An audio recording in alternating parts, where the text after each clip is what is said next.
ఈ దీనికి సంబంధించి హెచ్డిఎఫ్సిలో కొంతమంది విక్టిమ్ పర్సన్స్ ఇక్కడ లోన్ పెట్టారు, అంటే బంగారం పెట్టుకొని లోన్ పెట్టారు.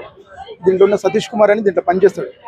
దీంట్లో పనిచేసే సతీష్ కుమారు తర్వాత దానికి వాళ్ళకి సంబంధించిన నలుగురు ఫ్రెండ్స్ కలిసి ఈడున్న గోల్డ్ని ఈడ పెడుతున్నామనే వీళ్ళకి చెప్పేసి వేరే కీర్తన ఫైనాన్స్లో అక్కడ మెర్జ్ చేశారు లోన్. అంటే అక్కడ ఎక్కువ పర్సెంట్ ఇస్తారని అక్కడ పెట్టారు. వీళ్ళకి తెలియదు, కానీ వీళ్ళు ఇక్కడే పెట్టారనుకుంటున్నారు. ఇక్కడ కీర్తన ఈ హెచ్డిఎఫ్సి బ్యాంక్లోనే ఉంది అనుకున్నారు. కానీ వాళ్ళకి ఏం చేశారంటే క్లోజింగ్ ఫామ్తో సైన్ చేసుకొని వీళ్ళకి రెన్యువల్ చేస్తున్నారని తెలిసింది వీళ్ళు.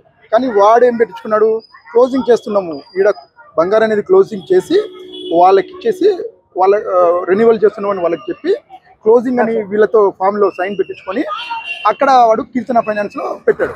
కీర్తన ఫైనాన్స్లో అది గోల్డ్ మార్టిగేజ్ పెట్టాడు. మార్టిగేజ్ పెట్టి అక్కడ మార్టిగేజ్ పెట్టి ఇక్కడ ఒక ఈడ మార్టిగేజ్ పెడితే 50,000 ఇచ్చేది, ఆడ 60,000 ఇస్తాడు.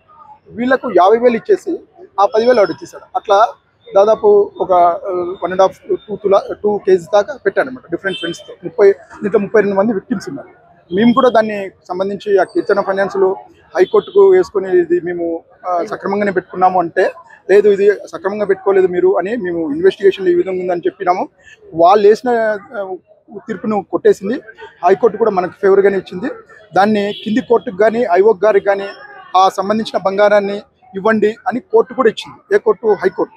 అంటే ఆ డిసిషన్ మేకింగ్ కింది కోర్టుకి ఇచ్చింది.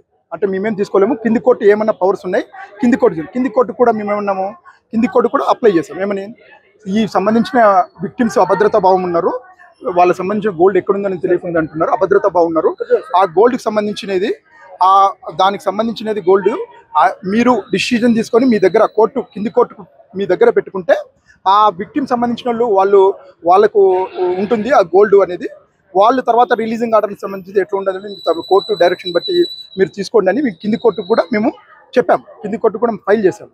కింది కోర్టు ఫైల్ చేస్తే కింది కోర్టు కూడా ఆ కింది కోర్టు మేజిస్ట్రేట్ విచారించి కింది కోర్టు కూడా మనకు ఆల్మోస్ట్లీ ఆ కీర్తన ఫైనాన్స్లో ఉన్న ఆ గోల్డ్ సంబంధించినది మా హ్యాండ్ ఓవర్ ఇవ్వండి అని కీర్తన ఫైనాన్స్ వాళ్ళకి సంబంధించి కూడా డైరెక్షన్స్ ఇస్తుంది. త్వరలోనే డైరెక్షన్స్ ఇస్తుంది. ఆ కోర్టు ప్రాసెస్ కొద్దిగా లేట్ అవుతుంది కాబట్టి ఈ విధంగా ఉంది. వాళ్ళకి మాత్రం మేము అష్యూరెన్స్ ఏమి ఇస్తామంటే వాళ్ళ గోల్డ్ ఎక్కడికి పోలేదు, వాళ్ళ గోల్డ్ ఉంది. వాళ్ళకి ఏంటంటే ఆ కోర్టు కింది కోర్టు మేజిస్ట్రేటు ఆ కీర్తన ఫైనాన్స్లకు డైరెక్షన్స్ ఇవ్వాలి. మేము అప్లై చేస్తాం డైరెక్ట్ ఆ గోల్డ్ సంబంధించి మాకు ఇవ్వండి, లేకపోతే ఐఓ గారికి ఇవ్వండి, ఐఓ గారి డైరెక్షన్స్ ఐఓ గారికి ఇవ్వండి అని ఆ గోల్డ్ మాకు ఇవ్వడం కానీ కింది కోర్టుకు కానీ పెట్టుకుంటుంది. ఆ డైరెక్షన్స్ బట్టి తర్వాత వీళ్ళకు ఏ విధంగా ఆ గోల్డ్ వాళ్ళు ఎట్లా విడిపించుకున్నారనే ప్రాసెస్ ఆ కోర్టే చెప్తుంది. విక్టిమ్ పర్సన్ అంటే విక్టిమ్ పర్సన్స్ పాపం లేట్ అయింది, కొంచెం బ్యాంక్ కోర్టు కానీ ఆ ప్రాసెస్ అని కొద్దిగా లేట్ అవుతుంటుంది.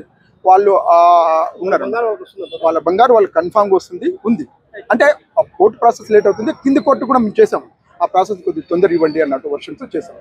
ఆ బంగారు మాత్రం కింది కోర్టు కూడా మేజిస్ట్రేట్ కూడా మేము మళ్ళీ రిక్వెస్ట్ చేస్తాం, పోయి మేడం ఆ డైరెక్షన్స్ కొందరికి ఇవ్వండి, కొద్దిగా విక్టిమ్ పర్సన్స్ కూడా పెళ్ళిళ్ళు అవి ఉన్నాయి, వాళ్ళకి సంబంధించి ఉన్నాయి. వాళ్ళు కూడా వాళ్ళకి సంబంధించిన అమౌంట్ ఎంత తీసుకున్నారో ఆ అమౌంట్ కట్టి రిలీజింగ్ చేసుకోవడానికి కూడా వాళ్ళు రెడీగా ఉన్నారు. అందుకొరకు తొందర డైరెక్షన్స్ ఉన్నాయని నేను ఒకసారి మళ్ళీ మేజిస్ట్రేట్ని అడిగి చేస్తాను.